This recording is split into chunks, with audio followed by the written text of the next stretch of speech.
한 주간 잘 지내셨습니까? 예. 날씨가 오늘 조금 더 덥기를 바랬었는데 시원한 날씨 주신 또 하나님 감사를 드립니다. 에어컨을 달고 싶어서 무슨 말씀 아시는 분들은 아시고 모르시는 분들은 괜찮습니다.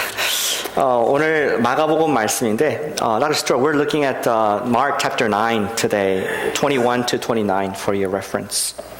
오늘하고 다음 주 두 번의 말씀은 우리 그 I Believe 시리즈에 대한 서론격으로 우리가 더욱더 말씀에 더 깊이 들어가는 그런 도움이 되리라고 생각이 됩니다. 여러분들 데스 밸리에 가본 적 있으십니까? 그렇게 멀지 않죠? 네바다 주에 있는 사막. 정말 동서남북 아무리 가도 수십 마일 아무런 마을도 없고 또 물도 없고 어떤 생명의 흔적을 찾기가 힘든 그런 정말 이름 그대로 데스, 사망이 있을 듯한 골짜기인 것을 아마 갔다 오신 분들은 경험을 하실 수 생각됩니다. 거기에 아무도 잘 가지 않는 그러한 도로, 트레일이 있는데 거기에 오래된 그 우물이 하나 있습니다. 펌프가 하나 있습니다. 그리고 그 펌프에는 하나의 그 캔이 깡통에 달려있는데 깡통 속에 보면 편지가 있다고 하죠. 이렇게 적혀 있습니다. 이 펌프는 오늘 1932년 6월까지 작동을 합니다. 나는 펌프에 새로운 석션 마개를 넣어서 앞으로 5년간은 문제가 없을 것입니다. 하지만 펌프가 늘 건조하게 될 수 있으며 펌프 안에 마중물을 넣어야 합니다. 아래 흰 돌 밑에 물병을 묻어두었습니다. 그것은 당신이 마시지 않는 한 펌프의 마중물로 쓰기에 충분한 양입니다. 물병의 4분의 1은 천천히 펌프 안에 넣어 가죽 부분을 적셔주시고 나머지 물은 적당한 속도로 펌프에 집어넣은 후에 미친 듯이 펌프질을 하시길 바랍니다. 물이 나올 것입니다. 이 우물은 절대로 마른 적이 없습니다. 물이 받아지면 다시 병에 물을 채워 있던 곳에 넣어두어 다음 사람이 사용하도록 해주세요. 물을 먼저 마시지 마세요. 펌프에 물을 먼저 채우면 당신이 마실 수 있는 충분한 물을 얻게 될 것입니다. 사막 사나이 피트 드림. 이렇게 적었습니다. 여러분께서는 어떻게 하시겠습니까?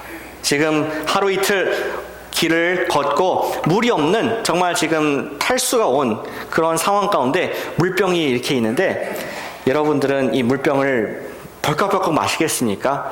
아니면 여기 있는 기록된 대로 해보겠습니까? 영재혁 형제님은 어떻게 할 것 같습니까? 예, 역시 신중한 환경공학을 전공하고 있습니다. 아마 여러분께서 1932년도에 적혀진 글을 믿느냐, 믿지 않느냐에 따라서 여러분께서 다르게 행동하실 거라 생각이 됩니다. 지금 2015년인데 과연 저 밑에, 이 우물 저 밑에 물이 아직도 있을까? 확인할 수가 없죠? 지금 확인할 수가 없습니다. 그리고 정말 이 펌프가 과연 마중물을 넣었을 때 이 펌프가 작동을 해서 물이 정말 나올까 확인할 방법이 없습니다. 다만 그 편지를 읽고 믿는다면은 해보게 될 것이고 만약에 믿지 못한다면은 물을 벌컥 마셔서 다음 사람에는 기회가 있지 않도록 할지 모르겠습니다. 믿음은 무엇입니까? 믿음은 바라는 것들의 확신이요 보이지 않는 것들의 실상이라고 했습니다.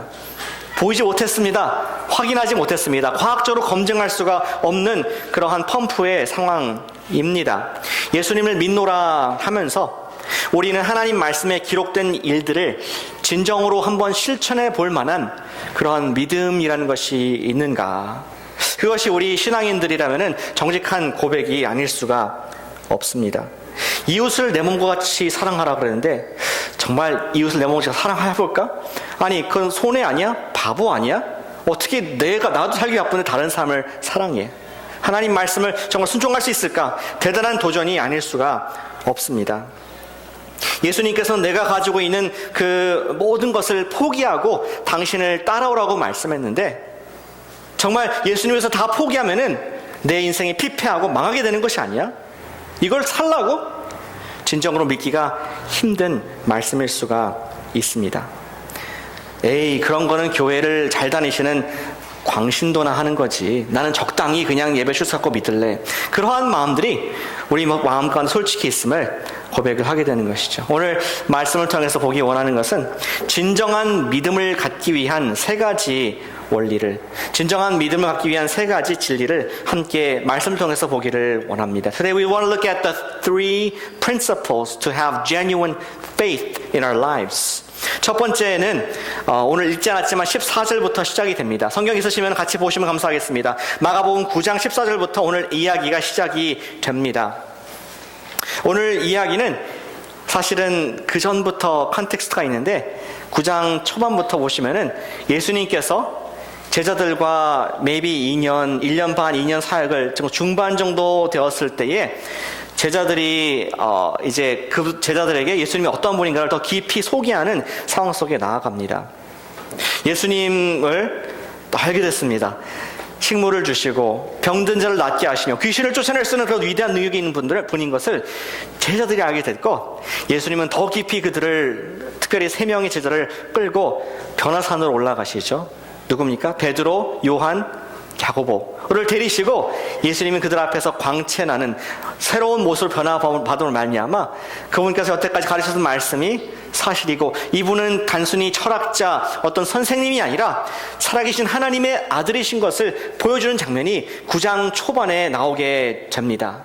이렇게 얼마나 예수님과 제자들이 시간을 산에서 보내는지 알 수 없지만 오늘 이야기는 그 이후의 에피소드가 되겠습니다. 예수님께서 부재한 상황 가운데, 예수님께서 함께 있지 않은 가운데 아마 제자들은 그 산 중턱에서 기다리고 있지 않았을까. 예수님께서 제자들과 함께 내려오는데 소란하는 것입니다. 시끄러운 것입니다. 사람들이 제자들과 함께 막 웅성거리면서 변론하고 목소리가 높아지는 것을 멀리 듣고 있었는데 갈수록 더욱더 사태가 심각한 것을 예수님께서는 보고 계신 것이죠. 여태까지는 항상 예수님이 함께 계신 제자들이었지만 예수님과 함께 있지 않은 시간 동안에 진정으로 그들의 믿음이 시험을 당한 그러한 장면을 오늘 성경이 말씀해 주고 있습니다. 어떠한 이슈였습니까? 17절을 보실까요? 무리 중에 한 사람이 예수님께 이렇게 얘기를 합니다. 컴플레인을 하는 겁니다. 예수님, 내가 내 아들, 귀신 들린 아들이 있는데 이 아들을 낫게 하고자 당신의 제자들에게 데리고 왔지만 당신의 제자들이 고치지 못했습니다. 그 커스터머 컴플레인트를 한 거죠. 나는 정말 예수님께서 고치실 수 있다고 생각해서 왔는데 안 계셔서 차선책인 제자들은 예수님과 함께 여태까지 지냈지 않습니까? 2년 반 지내면서 예수님의 오병이어 기적을 체험했습니다. 예수님께서 병 낫게 하는 걸 체험했습니다. 그리고 실제로 2by2, 2명씩 마을들을 다니면서 귀신을 쫓아내는 사역을 직접 한 것을 사람들이 알고 있었습니다. 그래서 예수님께 와서 우리 제자들에게 와서 도와달라 그렇게 얘기를 했는데 그렇지 못했다. 우리 예수님 앞에서 이런 얘기를 듣는 나머지 제자들은 어떤 모습이었을까요? 아마 고개를 푹 숙이고 세상 말로 쪽팔린 그런 상황이 아니었을까. 창피한 그러한 상황이었을 것입니다. 예수님의 지금까지의 치유사역과 기적사역을 가장 가까이서 본 제자들이 작은 아이의 귀신 들린 것도 쫓아내지 못하는 전혀 능력이 없는 그러한 상황을 봤을 때 그들은 많이 당황스럽고 또 몸둘 바를 모르지 않았을까 생각이 됩니다. 그러나 거기서 그치지 않고 예수님께서 어떻게 반응하실까 궁금하지 않습니까? 예수님께서 제자들을 좀 보호하시고 두둔하실까? 아니면은 다르게 반응하실까? 그 다음 구절에 반응이 나와 있습니다. 우리 한번 같이 읽어보실까요? 19절 말씀입니다. 시작. 대답하여 이르시되 믿음이 없는 세대여, 내가 얼마나 너희와 함께 있으며 얼마나 너희에게 참으리요. 그를 내게로 데려오라 하시매. 질문.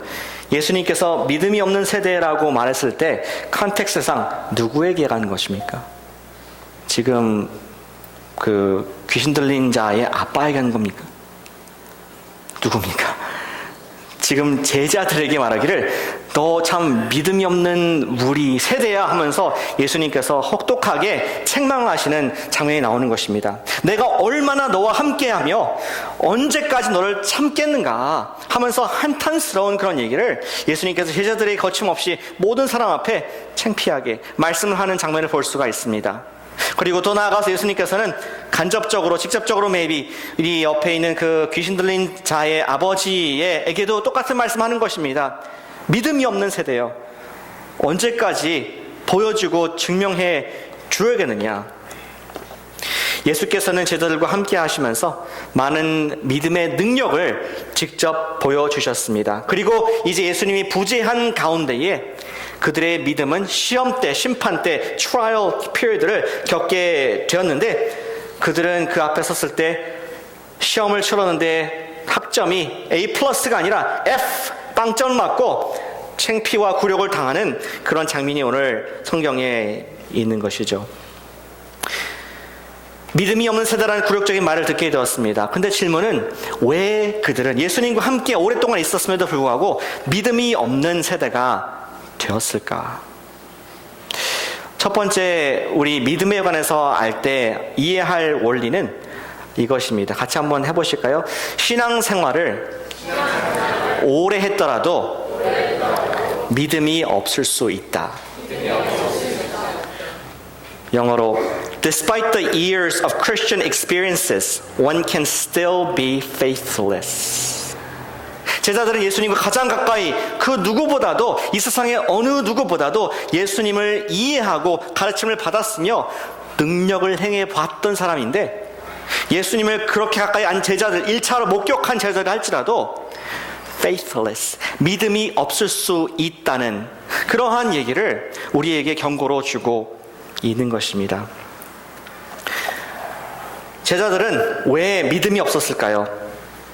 이것은 우리 문맥상 유추해 볼 수가 있는데 제자들은 자신들의 능력을 과신하고 예수님을 의지하는 마음이 없는 불신의 마음이 있지 않았을까 충분히 생각해 볼 수가 있습니다. 제자들은 이전에 6장에서 놀라운 일을 행한 적이 있었습니다. 함께 보실까요? 마가복음 6장을 함께 보시면 감사하겠습니다. 6장 11절 보시면은 우리 7절부터 보겠습니다. 7절에 12제자를 부르사 둘씩 2by2 보내시며 더러운 귀신을 제어하는 권능을 주셨다. 예수님께서는 제자들을 empower, 그들에게 힘을 주시고 권능을 주시고 나가서 자기들끼리 복음을 전하고 귀신을 내어쫓으며 병든 사람을 낫게 하라고 그렇게 어사이먼트를, 타스크를, 숙제를 주셨는데 12절을 보시겠습니다. 6절 12절 보면은 제자들이 나가서 회개하라 전파하고 많은 귀신을 쫓아내며 많은 병자에게 기름을 발라 고치더라. 똑똑히 보는 것이 많은 귀신들을 쫓아내는 경력이 있는 이런 아이 정도야 그냥 뭐 우리 다 뭘 살 필요 없고 또 두 사람 해봐 했을 만큼 그들은 너무나 익숙한 귀신을 쫓아내고 병을 고치는 것은 너무나 쉬운 그런 일이 되었을 것으로 생각이 됩니다. 그러나 오늘 본문에서 왜 예수님 그 제자들은 이 아이를 고치지 못했습니까? 그들은 다시 말하지만 예전의 그러한 경험들이 예전에 자기가 갖고 있는 자신감들이 자기에게 와서 왔다는 것을 자기가 직접 했다는 것으로 착각하여서 그 당시 주님을 의지하는 것이 아니라 자기의 과거의 경험과 여러 가지 상황을 의지함으로 말미암아 전혀 능력을 발휘하지만은 전혀 어떤 효과가 없는 그러한 창피한 경험을 하게 되는 것을 성경이 보고 있는 것이죠. 자신들이 행한 것이 예수님께로 받은 능력으로 인한 것이지 자신들이 행한 것이 아님을 부끄러운 방법을 통해서 확인케 되는 제자들의 모습을 성경은 똑똑하게 기록해 주고 있습니다. 이러한 정말 적나라한 조금 부끄러운 믿는 사람으로서 창피한 고백들을 성경은 거침없이 우리에게 정확하게 기록을 해주고 있습니다. 그 중에 한 사람이 우리 구약시대의 사사 중에 한 명인 삼손이라는 사람을 잘 아실 거라 생각이 됩니다. 삼손은 하나님의 영, 성신이 함께했을 때 함께함으로 말미암아 그는 블레셋 1000명을 뼈다귀 하나로 쳐 죽일 만큼 강력한 민족의 구원자, 지도자, 히로인 것을 성경이 기록을 하고 있죠. 그는 늘 자신을 넘쳤습니다. 그리고 교만해졌습니다. 그리고 자기도 모르게 자기가 밝히지 말아야 할 그러한 하나님과의 약속도 깨뜨리면서 자기의 힘의 근원을 한 여인에게 밝히게 됩니다. 그가 범죄하고 하나님께서 그를 떠나셨을 때 조금도 힘을 발휘하지 못하는, 조금도 한 명도 죽이지 못하는 그러한 나약하고 연약한 인간으로 전락해버리는 비굴한 삼손의 모습을 성경은 그대로 기록해 주는데요. 한번 들어보시겠습니까? 사사기 16장 20절 말씀입니다. 들릴라가 이르되 삼손이여 블레셋 사람이 당신에게 들이닥쳤느니라 하니 삼손이 잠을 깨어 이르되 내가 전과 같이 나가서 몸을 떨치리라 하였으나 여호와께서 이미 자기를 떠나신 줄을 깨닫지 못하더라. 블레셋 사람들이 그를 붙잡아 그의 눈을 빼고 끌고 가사에 내려가 놋줄로 매고 그에게 옥에서 맷돌을 돌리게 하였더라. 천상천하의 삼손이 하나님의 사람, 하나님으로 기름 붓고 나신 이로서 평생 살고 민족을 구원했던 삼손이 짐승이 하는 옥에서 어두운 곳에서 맷돌을 가는, 눈이 뽑히고 비굴하게 비참하게 인생을 마감하는 모습을 성경은 그대로 기록을 하고 있습니다. 삼손은 착각했습니다. 내가 힘의 근원이고 내가 민족의 지도자다. 그랬습니까? 하나님의 영이 떠나니까 그는 nothing, nobody, 아무것도 아닌 그런 하나의 인간, 한 여인 앞에 무릎을 꿇게 되는 그런 나약한 모습으로 전락한 누구라고요? 삼손입니다. 하나님께서 정하신 사사입니다. 하나님의 놀라운 일들을 행한, 우리 주일학교에서 아는 모르는 아이가 없는 삼손이 그러한 비참한 결과를 당할 수가 있다는 것을 성경은 구약에서 그리고 오늘 제자들의 모습을 통해서 말씀을 하고 있습니다. 우리는 아무리 하나님께서 이전에 왕년에 크게 사용하셨더라도, 많은 사람들을 예수님께 믿게 하였을지라도, 선교를 100번 1000번 갔다 왔다 할지라도 우리의 믿음의 힘의 근원이 나 자신에게 있다고 생각하는 순간, 우리 마음의 교만이라는 것이 곰팡이같이 피기 시작하는 순간, 하나님께서는 계속해서 나를 쓰실 거야 라는 착각과 환상에 빠지는 순간, 신앙의 연수와 경험에 관계없이 우리는 여지없이 무너질 수 있는, 예수께로부터 믿음이 없는 세대라는 책망을 들을 수 있음을 성경은 기억하라. 오늘 이야기가 그것을 계속적으로 강력하게 말씀을 해주고 있습니다. 신앙생활을 오래 했더라도 지금 이 순간 믿음이 없을 수 있음을 우리 기억하시길 바랍니다. 그것이 지혜입니다. 성경은 거기에서 더 나아갑니다. 그러면은 어떻게 우리가 정말 이 믿음이라는 것, 그냥 입술로 고백하는 믿음이 아니라 삶의 진정한 믿음을 소유할 수가 있는가? 오늘 이야기는 계속 진행이 됩니다. 오늘 귀신 들린 자의 아버지와 제자들은 어떻게 믿음을 소유할 수가 있었습니까? 두 번째 원리입니다. 함께 해주실까요? 믿음 없음을 정직하게 고백하자. 솔직해야 됩니다. 사람이 솔직해야 됩니다. 20절부터 말씀입니다. 예수님께서는 이제 답답한 제자들을 뒤로 하고 직접 아이를 데려와라 하면서 질문을 합니다. 아버지에게 질문을 합니다. 이 아이가 언제부터 그랬는가? 어떤 현상이 있는가? 보시다시피 지금 거품을 품고 또 땅을 구르며 경련을 일으키는 이런 현상이 어릴 때부터 있었습니다. 21절에 나와 있죠. 그리고 22절에 귀신이 그를 죽이려고 불과 물에 자주 던졌나이다. 상황이 굉장히 심각한 그러한 중증의 환자인 것을 말씀을 하고 있습니다. 이 아버지는 참 신실한 사람이었습니다. 세상의 그런 사람이 아니었습니다. 그는 영적인 사람이었던 것 같아요. 이 문제를 예수님께 갖고 왔습니다. 다른 사람들 고치지 못하고 예수님은 고칠 수 있을 것이라는 그러한 믿음을 가지고 나왔는데, 아마도 방금 있었던 에피소드 때문에 방금 제자들의 믿었던 그 도끼에 발등에 찍히면서 신뢰에 금이 가지 않았는가. 그래서 이 아이가 아픕니다라고 끝나면 좋았을 텐데 그 다음 말까지 예수님께 하고 있습니다. 뭐라고 했습니까? 22절에 그러나 무엇을 하실 수 있거든 우리를 불쌍히 여기사 도와 주옵소서. 이 아버지는 믿음이 있는 듯 합니다. 그리고 그가 예수님께 나올 만큼 정말 행하는 그러한 마음이 있었습니다. 그런데 그가 진심으로 믿었는지 안 믿었는지 지금 의심이 가는 그런 이야기를 하고 있습니다. 예수님께서 바로 그 말을 가르쳐서 correction, 고쳐주십니다. 뭐라고 합니까? 23절에 할 수 있거든이 if I can이 무슨 뜻이냐? 무슨 말이냐? 믿는 자에게, 믿음, faith가 있는 사람에게는 능히 하나님 하지 못할 일이 없다 하면서 그의 질문을 명제로서 바꿔주시는 것을 보게 되는 것이죠. 그리고 이제 그의 진정한 고백이 나옵니다. 어떻게 고백합니까? 이렇게 책망을 들은 아버지가 말하기를 내가 믿나이다. 나의 믿음 없는 것을 도와주소서 하더라. 질문을 드립니다. 이 아버지가 믿음이 있었습니까? 없다는 말입니까? 이 구절을 어떤 의미로 받아드십니까? 믿음이 있다는 거예요? 없다는 거예요? Yes or no?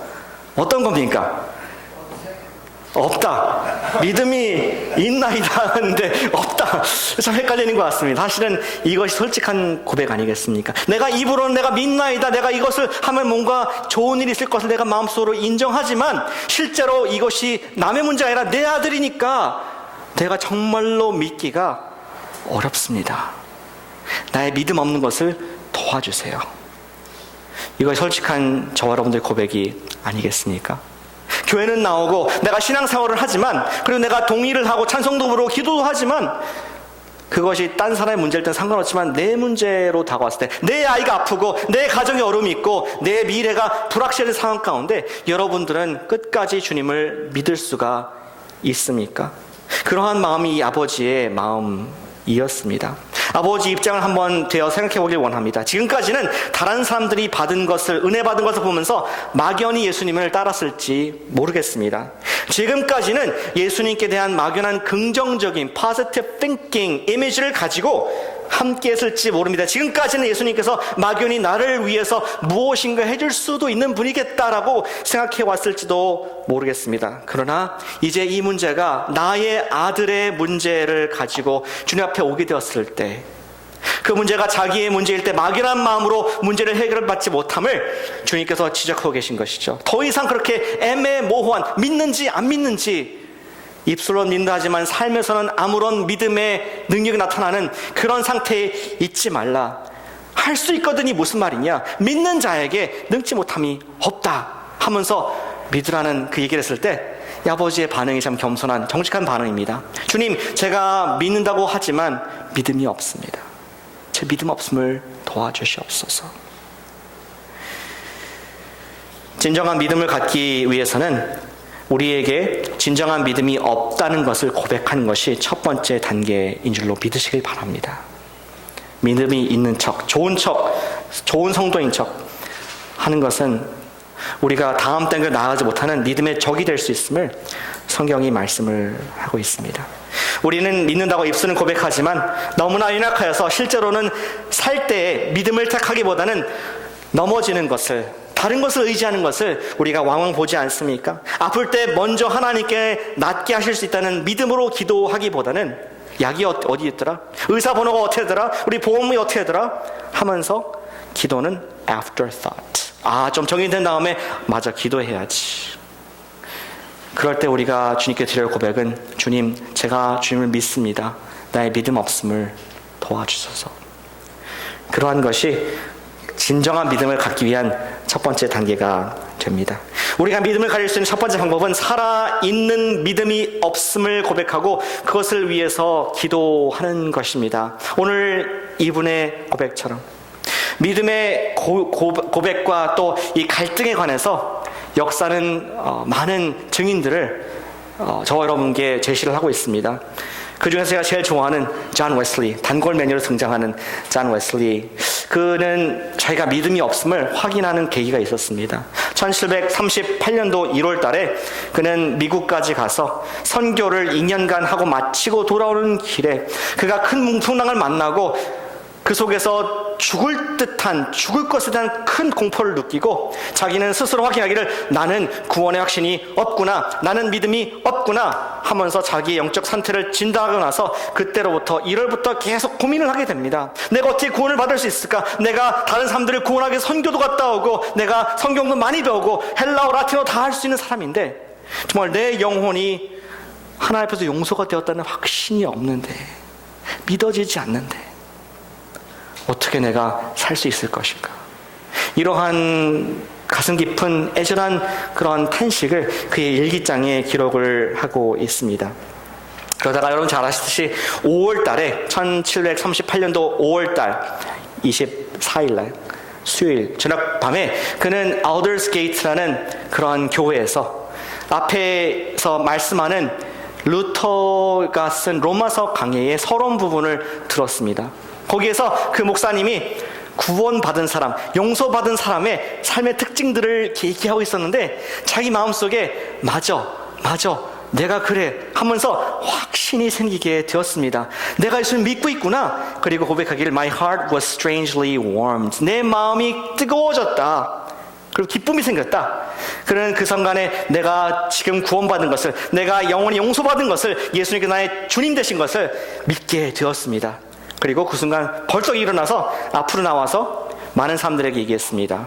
I testify that I am a born again Christian. 모든 사람 앞에서 자기가 지금 예수님의 그 구원과 용서를 받았음을 당당하게 간증하는 시간을 가졌다고 그는 일기에 기록을 하고 있습니다.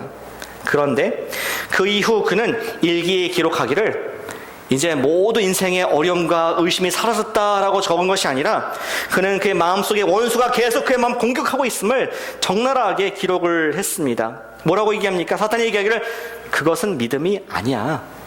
믿으면은 기쁨이라는 것이 생겨야 되지 않아? 기쁘니? 안 기쁜데? 그러면서 자기가 정말 믿은 것이 흔드는 그런 사단의 공격이 있었다 얘기합니다. 그때 우리 존 웨슬리는 기도를 합니다. 하나님 저를 도와주세요. 저를 이길 수 있게 해주세요. 했을 때 그렇게 밤에 또 절규를 한 결과 그 의심은 떠나가고 맞아 내가 믿은 것이 맞아 내 용서하신 것이 맞아 하나님 말씀이 확신이 들어 하면서 그 밤을 지나갔다고 합니다. 공격이 있을 때마다 웨슬리는 부르짖으며 기도를 했고 그럴 때마다 그의 공격은 떠나가게 된 것이죠. 그렇다면 믿기 전과 믿은 후가 무슨 차이가 있다는 것입니까? 웨슬리는 이에 대해서 얘기를 하고 있습니다. 공격이 있을 때마다 웨슬리는 부르짖는 기도를 했고 공격은 떠나갑니다. 웨슬리가 믿음의 고백을 한 이후에도 여전히 의심이 들었지만 예전과 달라진 것이 있습니다. 그의 입술을 직접 들어보지 않겠습니까? But then I was sometimes, if not often, conquered. Now I was always conqueror.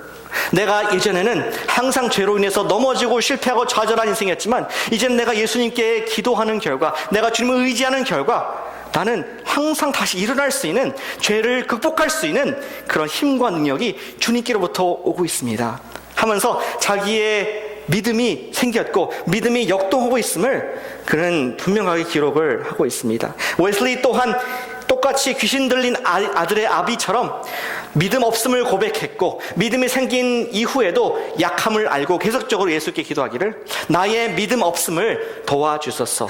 그렇게 기도할 때마다 승리를 주신 그 기록을 계속 1738년부터 그 일생을 마감하는 1790년대까지 그는 계속 일기에 또 기록을 하나님께서 어떻게 교회를 갱신하시고 그 사회를 변화시키시는지 자기가 한 게 아니죠. 알았습니다. 내가 한 게 아닙니다. 하나님께서 일하시는지 하나님께서 나를 용서하셨고 하나님께서 기쁨을 주시고 죄를 이기게 하시는지를 기록한 역사가 글로 남아있음을 보게 됩니다. 어떻게 잘 아느냐고요? 구글 해보세요. 그대로 다 있습니다. 스캔해서 누가 올려놨더라고요. 적용을 하기 원합니다.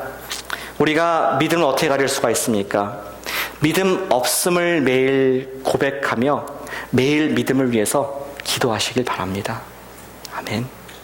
그것이 우리 했던 사람의 고백입니다. 내가 믿음이 없습니다, 주님. 제가 믿음 없음을 아시니 제게 믿는 믿음을 허락해 주세요. 날 도와주세요. 그러한 기도로서 나갈 때 주님께서 외면치 않으신다는 것입니다.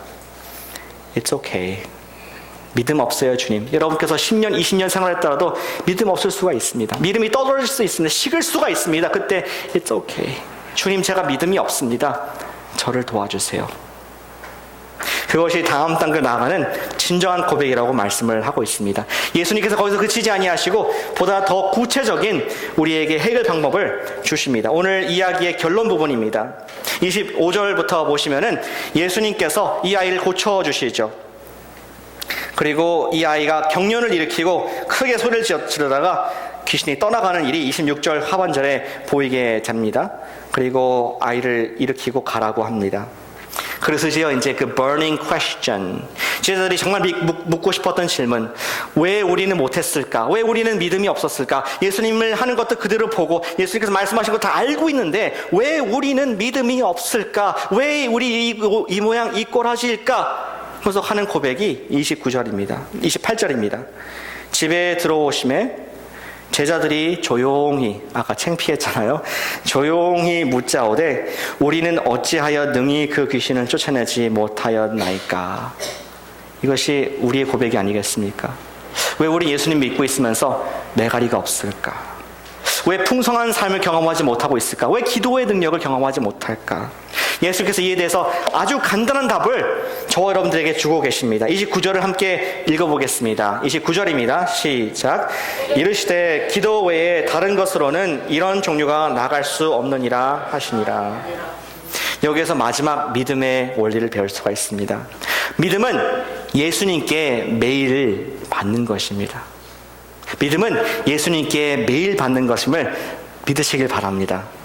한때 내가 예수님 믿고 뜨거운 체험을 해서 끝이 아니라, 우리가 과거에는, 왕년에는 큰 일을 했을지 모르지만 지금 now and here 믿음이 식어질 수 있음을 성경 말씀하면서 우리가 매일 주님과 기도하는, 매일 주님과 교제하는 관계성이 있지 않다면 누구든지 제자들이 할지라도 믿음이 식어질 수 있음을 말씀을 하고 있습니다. 기도 외에는 다른 것으로 이런 종류가 나갈 수가 없다. 이건 단순히 기도라는 행위를 해라는 것 이상의 의미를 갖고 있습니다. 예수님께서도 매일 아침마다 새벽 이른 민명에 가서 하나님께 기도를 했습니다. 우리말로 하면 큐티, 새벽기도 이런 걸 했습니다. 단순히 기도 행위 자체만이 아니라 하나님과 매일매일 교제하면서 그분께 플러그인하는, 그분의 능력을 의지하는 그런 일을 예수님도 매일 하셨다는 말씀을 주목하기 원합니다. 믿음을 어디서 오느냐? 믿음의 출처와 근원은 하나님일 수밖에 없다. 매일 그분께 받지 않으면 우리는 믿음이 없는 자, 믿음 없는 세대라는 말을 들을 수밖에 없다는 것을 인정하게 됩니다. 왜 그렇습니까? 왜 기도는 무한한 힘을 갖고 있습니까? 예수께서는 너희가 믿으면은 산을 옮길 수 있다고 그랬는데 어떻게 믿음으로 산을 옮기는 큰 에너지가 여러분께서 나올 수가 있습니까? 답은 여러분께서 나올 수 없다는 것입니다. 우리가 힘을 발휘할 수 있는 것은 우리가 힘을 발휘하는 것이 아니라 기도를 들으시는, 기도에 응답하시는 하나님이 무한하시기 때문에 가능하다는 것을 성경이 말씀해주고 있습니다. 한 장 넘겨보실까요? 마가복음 10장 27절 말씀입니다. 함께 읽으시면 좋겠습니다. 마가복음 10장 27절 예수님께서 제자들에게 한 번 더 정리해 주십니다. 27절 10장 읽겠습니다. 시작. 예수께서 그들을 보시며 이르시되 사람으로는 할 수 없으되 하나님으로는 그렇지 아니하니 하나님으로서는 다 하실 수 있느니라. 믿음이라는 플러그를 우리의 무한한 에너지 원인, 우리 창조의 지혜자 되신 그분께 꽂는다면은 여러분들의 기도와 여러분들의 삶을 통하여서 그 능력을 체험할 수 있다는 것이, 사람은 불가능하지만 하나님께서는 다 하실 수 있다는 말씀을 예수님께서 똑똑하게 가르쳐주고 계십니다. 하나님께서 산을 옮기실 수 있습니까? 자신이 없으신가요? 여러분 못합니다. 하나님께서는 산을 옮기실 수 있습니까? 제가 마지막 확인한 결과 가능하시더라고요. 화산이 터져가 산이 없어지더라고요. 또 지진이 나가지고 땅이 갈라지기도 하고 쓰나미가 나가지고 지형이 바뀌기도 하고 하나님은 능히 하실 수가 있습니다. 우리는 아무것도 못하지만 We are nothing, He is everything. 근데 시크릿은 무엇이냐? 여러분들이 믿음이라는 플러그를 가지고 그분께 탭인 하냐, 플러그인 하냐, 못하냐, 이거에 따라서 우리의 삶이 놀라운 능력이 있느냐, 아니면 그냥 삼손의 최후같이 비리비리한 인생으로 끝나느냐, 그것이 관건이라고 말씀을 해주고 있습니다. 우리는 신약성경은 구체적으로 믿음은 하나님의 아들이신 예수님으로부터 얻는 것이라고 말씀해주고 있습니다. 예수님께서 하나님으로부터 매일매일 영적인 공급과 믿음을 받으셨던 것처럼 우리가 하나님의 아들이신 그 예수님, 우리의 모든 죄를 담당하신 하나님의 유일한 구원에 계신 예수님으로부터만 이 믿음을 얻을 수 있다고 말씀하고 있습니다. 잘 아시는 히브리서 12장 말씀 제가 읽어보겠습니다.